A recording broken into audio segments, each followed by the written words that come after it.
and you want to turn on your shiny face, we would love to see it on this beautiful Friday morning before it melts away at 185 or whatever it's going to be today. If you would put yourselves on mute, just to put out any background noises. And who called in on the phone? I think that's me, Kathy, Linda. Oh, okay. So you're 842-6200? Yep. Okay. So I got you both places. All righty. Well, I'm very excited this morning. There's been a lot of conversation under security of voting, and it's only going to be a louder message between now and the November elections, considering what it is at this time when we just finished up primaries. And so I've invited Susan Bailey, who is the Morgan County Clerk and Recorder.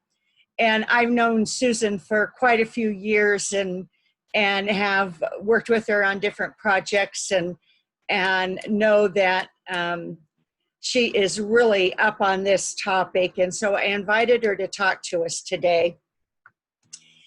The thing that I have always told people is all voting is local. It's not like we go vote in a national voting machine somewhere. We vote local, and the person that oversees it is the person we elect to make sure it's done correctly. And every 4 years, we get to choose them again.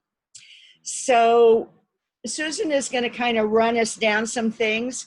If you have questions, there's a chat box down at the bottom.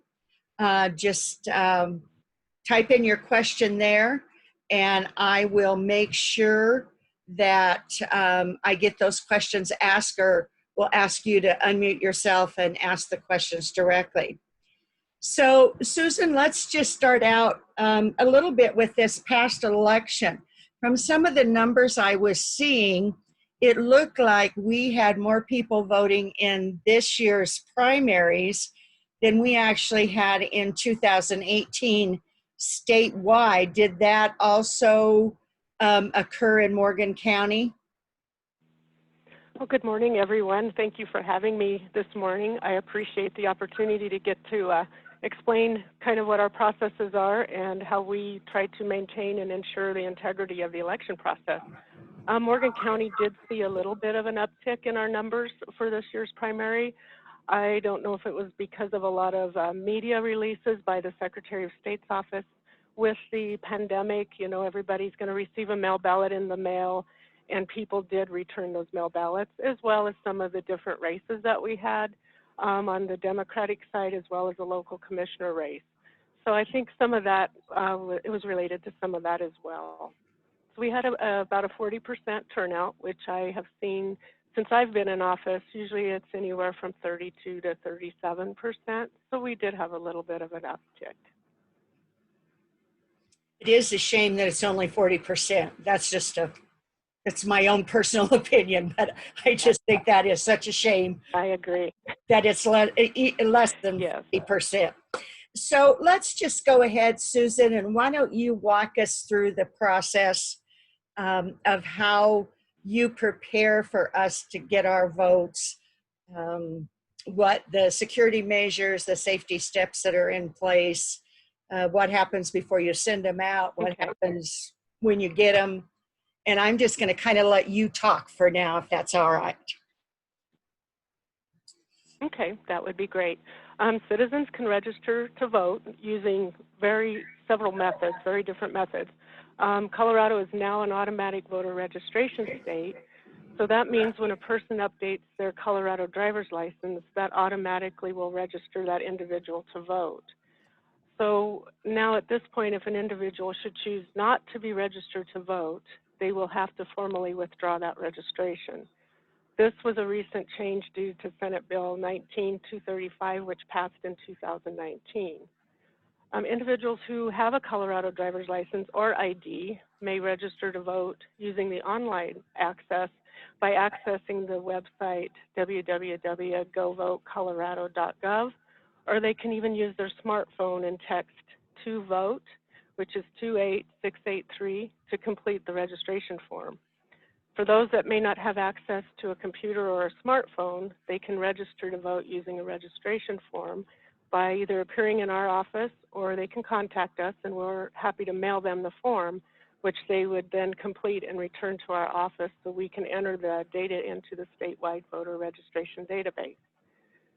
So if you don't have a Colorado driver's license ID, people ask us what happens. You can register to vote, but you have to use the actual form, and you would provide your last 4 digits of your Social Security number, and that data is entered into the system, and then that is vetted by what's called HAVV, which is Help America Vote Voters Verification. That goes through the SSA, which is Social Security Administration, and that verifies that voter's identity, that that voter is an eligible voter. So that will come back through our system, and we're able to, at that point, make them eligible and active to vote.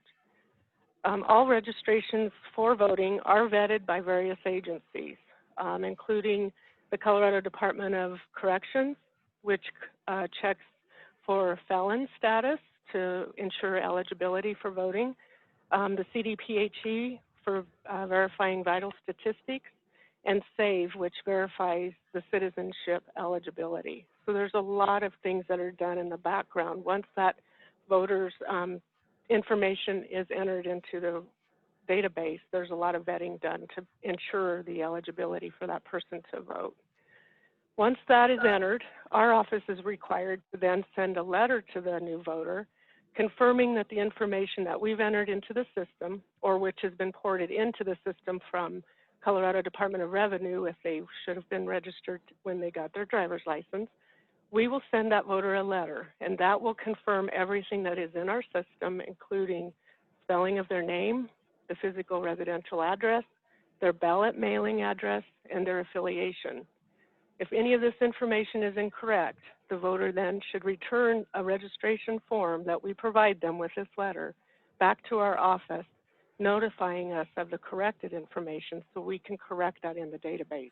So that way, when an election does occur, we are ensuring that they are getting a ballot delivered to the correct address for mail, as well as the affiliation, because in a primary, as everyone knows, you will receive the ballot of which you're affiliated with. If you're an unaffiliated voter, that is a little different, because an unaffiliated voter who has not made a preference will receive both ballots. But of course, you can only vote one and return one. So that's kind of a broad overview of how the registration process works. I'll just stop there if anybody had any questions. I guess that I would say, as I'm listening to you, that there are about 4 or 5 steps that are done prior to them being able to vote to verify who they are and their Exactly. background.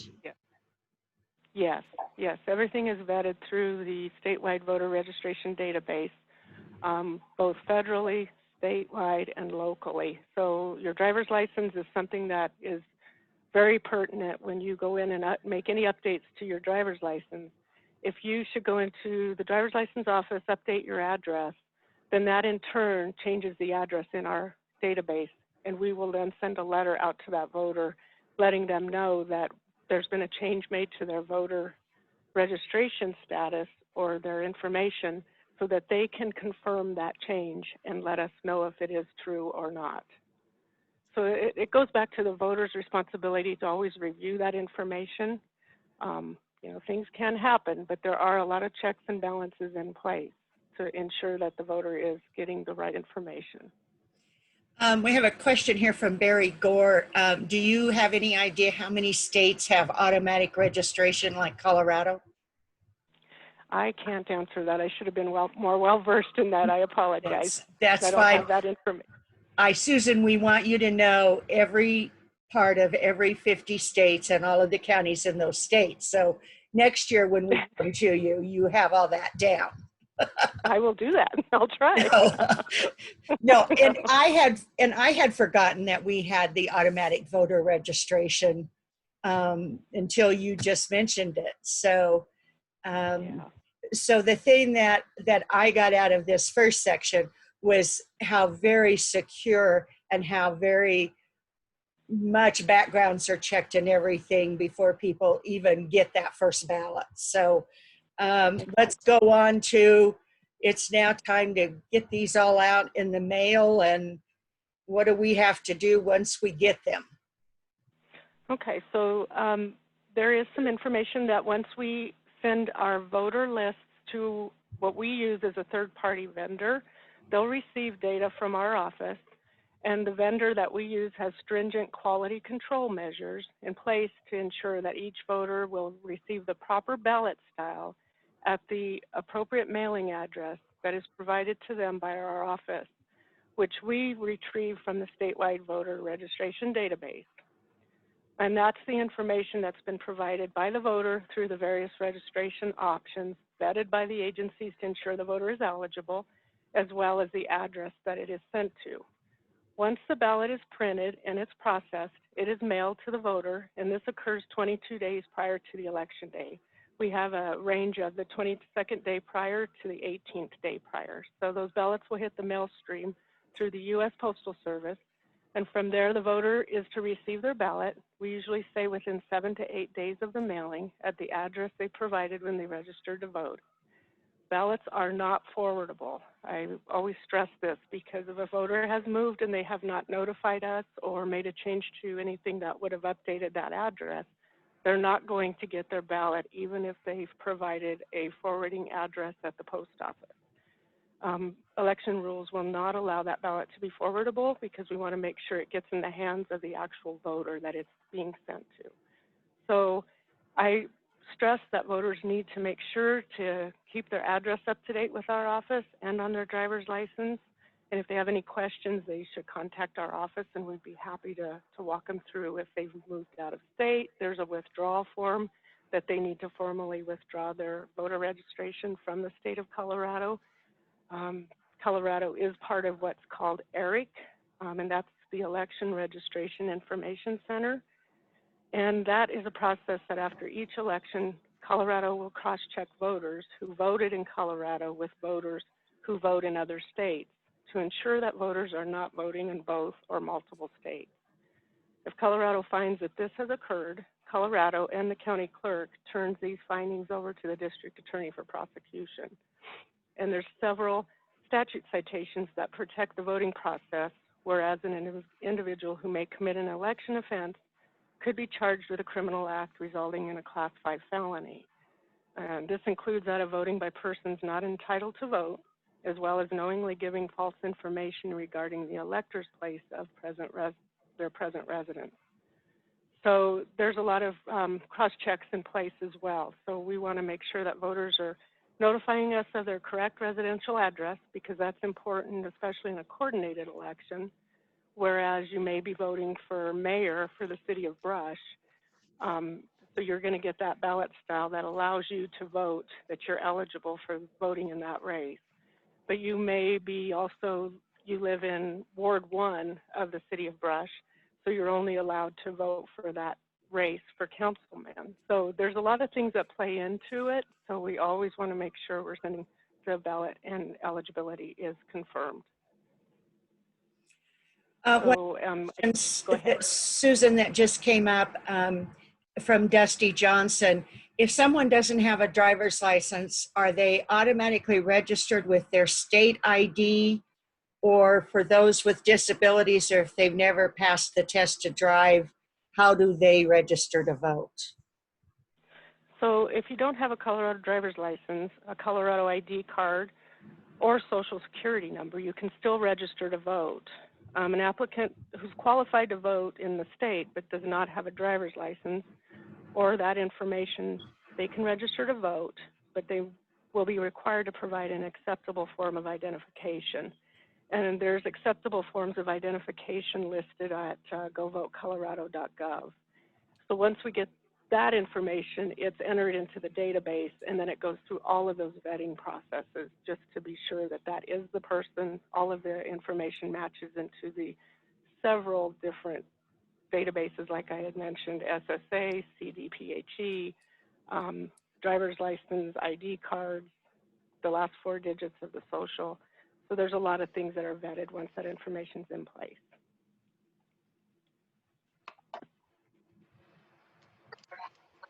Okay, so we've all sat at home. This year was a little different. I noticed. Oh, my audio kicked in. Whoop. um,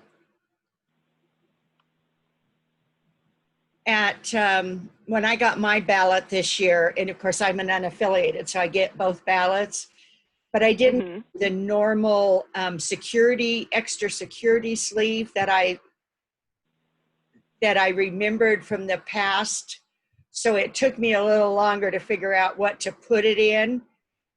So do you double check those kind of things when you receive the ballot, like signature, or is it in a security sleeve, that type of thing? Yeah.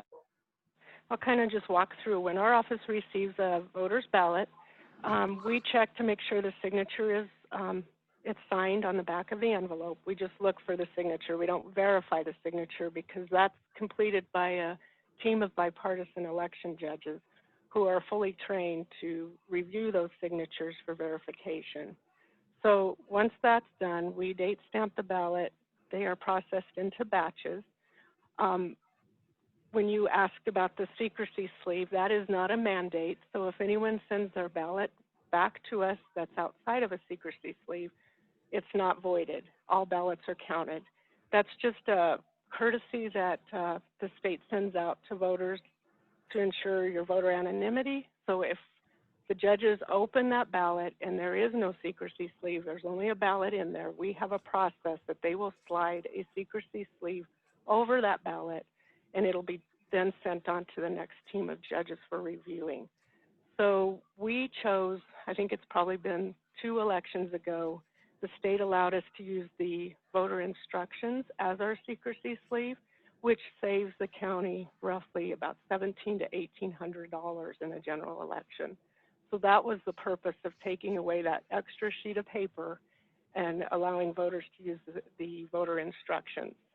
We tried to designate it in big red letters. This is your secrecy sleeve. We wrote it in the instructions, but it's always hard because it's a change and voters are really used to the way it's been. So we're trying to get that information out there. Just use that instructions and put your ballot inside of it, send it back. I just learned I had to read my instructions and it was all very clear. But Yeah, I know. It's just, it was a little bit of a change, but we did it for cost savings because elections are very expensive. okay, so is each of the signatures verified by a person, or is it is there an automated way of signature verification? Signatures are verified by a bipartisan team of election judges. And what happens is they use the statewide database. When you register to vote, you sign your voter registration. When you get a driver's license, you electronically sign for your driver's license. If you make any updates to your voter registration, we maintain those signatures over time. It goes clear back. If a voter's been registered for 20 years, we can go back at each time they've sent a ballot in. They compare the signature to all those signatures that are in the system. So if upon comparing the signature of an eligible elector, it does not match, then within 3 days, we have to send that eligible elector a letter that explains the discrepancy in the signature, and we provide them a form for them to confirm that they did return a ballot to our office and it was their signature, and they have to send a copy of their ID. So that makes sure that that voter did in fact vote that ballot. This team of judges is trained very well through a Secretary of State's training regimen, that they look for different things to compare the signatures. And you know, signatures change. If you sign it electronically and then you're signing it over here on a piece of paper, it's always going to maybe look different. So those judges are trained to kind of look at that, and if they hesitate, they will send that letter out just to ensure that that truly was that voter's ballot that was returned. Is it a slow process? I mean, it seems like that would take forever. No, it's not really too bad. I mean, I have, right now my party chairs do it, is who I have as my bipartisan team. They probably can do 20 ballots within 15 minutes.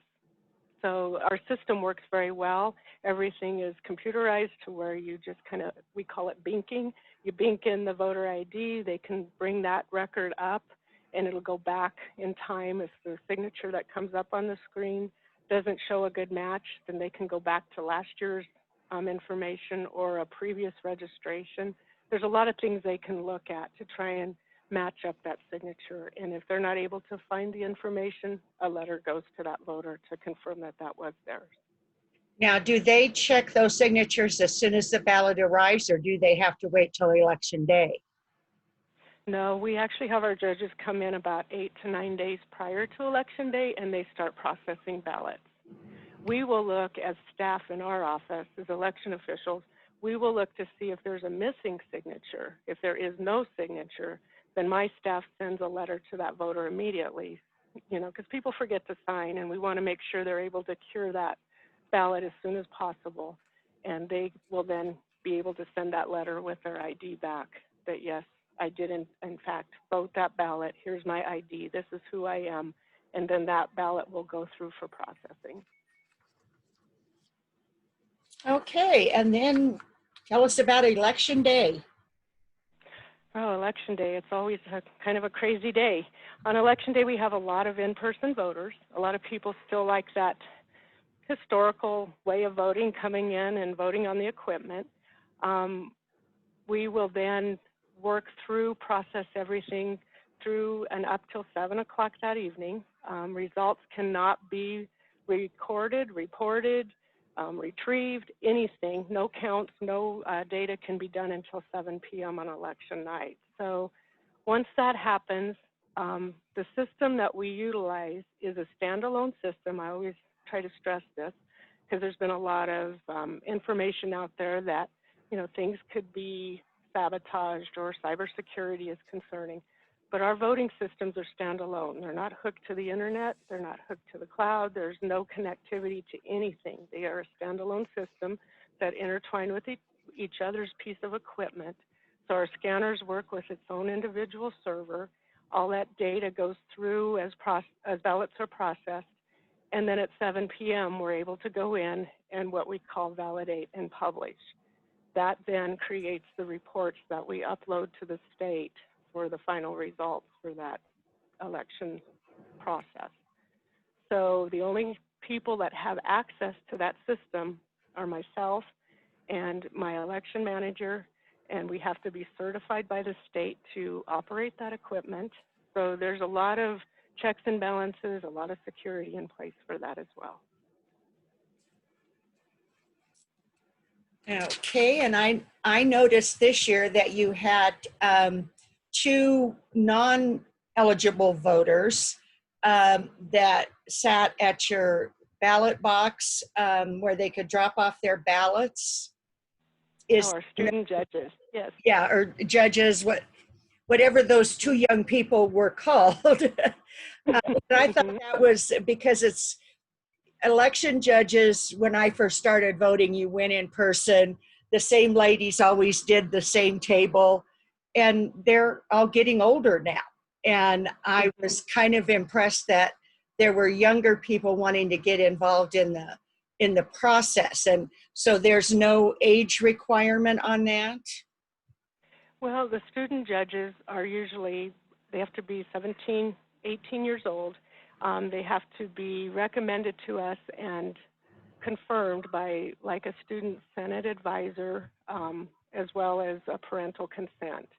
So we had a couple of individuals that had shown interest, and we thought with the pandemic situation and trying to keep as many people out of our building, we would set, where the weather was nice, we'd set a team of the student judges out front and let them kind of get an experience of how the election works. It was kind of fun to have them here. They didn't realize all of the seals and all of the logging that we do. Because when we set a ballot box out with them, there's an actual seal that is recorded on a form that is signed by a team of bipartisan, either staff or judges, that says that this box has been sealed at this time. And then it's given to the student judges who monitor and oversee that box until they get a number of ballots.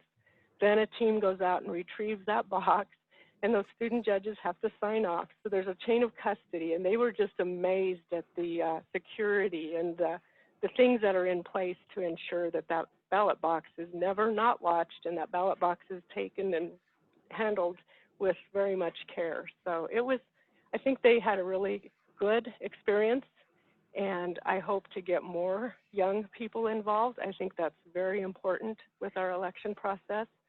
So I've reached out to some of the high schools. I'd like to try and get into the civics classes, and for the November election, try to get some more involvement out there so they kind of maybe put their efforts in and kind of see how it works and get better information, because I think we have a lot of misinformation out there in social media, and it concerns me because some people put things out there that I would rather have them call our office and say, hey, I've got a concern, instead of posting it out on social media, and it just creates such a cloud over everything. And it's frustrating because we work really hard. There's a lot of rules in place, there's statutes, and I ran on the basis of becoming county clerk that I wanted to maintain the integrity of the election process. That was very important and remains very important to me. So we do our very best.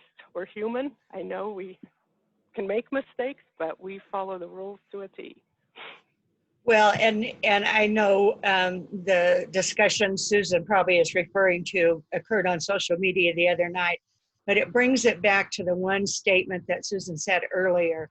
We as voters have to be responsible for making sure the records are correct. Exactly. And Susan can't know that I moved. Well, she might know that I moved, but for the most part, she's not going to know who moved in the county. And they may have moved 3 times during the year. So people have to take some responsibility on themselves. And it's so easy to go find out whether you're registered, what name you're registered under, what your affiliation is. It's not like it's a big secret. So if you're on social media, you can be on the internet and find that information out. Exactly. You know, I think a lot of people will move out of state and not realize that there is a form, and they can go online to govotecolorado.gov and withdraw their registration from Colorado, because they go into another state, they register to vote, and then for some reason a ballot shows up on their doorstep from Colorado, and it's concerning to them. And I understand that concern. But like you said, if I don't know, and they voted in the last election and they didn't make a change with our office or our state, they're going to get a ballot, because I cannot make a change to a voter's record unless it's voter initiated. We are not allowed to do that. Well, and I lived in many different states that I voted in over the years, and I don't remember ever filling out that form. I didn't vote in Colorado. I mean, I voted in the state that I lived in. So I don't know that maybe a lot of people know that. But I think the other thing is there's always these little anomalies. So that would be one where somebody would say, well, there's too much chance of crime, or, you know, rigging the vote or whatever. Well, no, because we just heard all of the steps that they go through with the local county clerk's office. That local person we know that we elected to oversee our elections verifies all of that. So yeah, there might be ballots sent out that there's nobody at the other end, but they sure know if they're turned in, whether they're legitimate or not. Exactly. You know, and Colorado's voter registration system is a statewide system. So therefore, if a person casts a ballot in any one of the other counties, the system won't allow us to accept another casted ballot for that same person. So if I get a ballot from you, Kathy, that I receive in, and it comes up and says, this person's already voted, it's not going to allow me to accept your second ballot. So there's no way in Colorado that you can vote twice. And then what happens with that is that person then is turned over to the DA for investigation for attempting to vote twice. So there are checks and balances. That system works very well, We have seen it happen. We have caught some of those that have come through that way.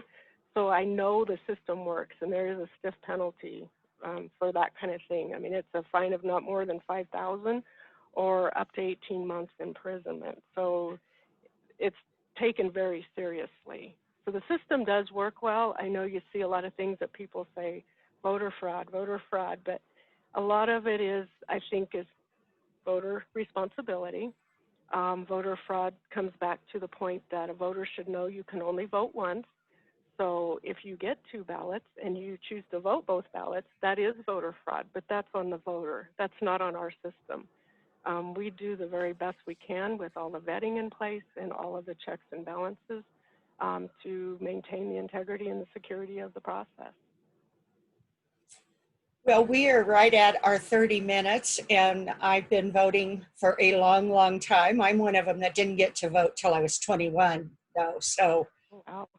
all you guys that got to start voting at 18, consider yourself very lucky, but was 21 before I could vote. And I've always felt comfortable with the system. I love the mail ballot system. It's I used to take a cheat sheet with me when I went and stood in line to vote, just to make sure I crossed. And I voted everywhere from punches to filling in a circle to whatever else they've come out over the years. But the mail-in ballot has been very helpful. Does anyone have any last minute questions of Susan? Or Susan, do you have any last words that you would like to share with us? I would just say I thank everybody for their time, and if there's ever any questions, I welcome anyone to come in and observe our process. I think it's really good to have people come in and kind of oversee what we're doing, and I would be more than happy to explain anything anybody would have questions about at any time, in person, on the phone, however. And I do have one last question for you, Susan, from Barry. He said, why do you think other states believe mail-in voting will be fraught with fraud? Our system seems so good. You know, I've been reading a lot of that, and I've been seeing a lot of that information. And Colorado has been an all-mail ballot state since 2013, and Colorado has learned and done a great job. We're at a very good place. I mean, we audit our election results. Today, actually, this afternoon, we'll start our audit on the primary election to make sure that every ballot that was cast and counted is confirmed and verified. And that's a whole other discussion at some point, because that gets kind of tedious. But other states, I am hesitant. I have concerns that they may not be as ready to jump into it, because there is so much out there with a mail ballot election, all of the things that do need to be vetted and all of the things that do need to be in place to make it work correctly. So I'm hopeful that they have looked into it and they're doing their due diligence to ensure that the integrity of the election process does work. And I guess that brought up one last thing, because one of the things I heard was, well, somebody can go and just photocopy off a bunch of ballots and send them in. Well, that wouldn't work in Colorado because of all the things we have in place. But I can't see that working anywhere else, because isn't each ballot got an individual identification number? Not necessarily. It's put on official ballot paper. There are certain papers that are allowed to be used. So when we get it, we know if it's on the right paper. Every ballot is programmed where it's got all the barcodes and all of the information. I mean, somebody could copy it, but it would never scan in our system because it's not the right paper. So I'm hoping, you know, all those states are looking at how this all works, and they put in place those measures, and I'm sure that that will be done.